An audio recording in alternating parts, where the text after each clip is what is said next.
سلام به رفقای گل، خفن و با انرژی.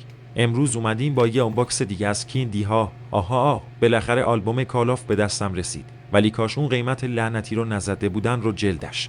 به نظرم یکم زشت شده. خب حالا چیکار کنیم؟ اگه دوست داشتین باز هم براتون کارت های کالاف رو باز میکنم. فقط لایک و ساب اسکرایب یادتون نره، چون چیزی نمونده تا به 600 تا ساب برسیم. ازتون خیلی ممنونم.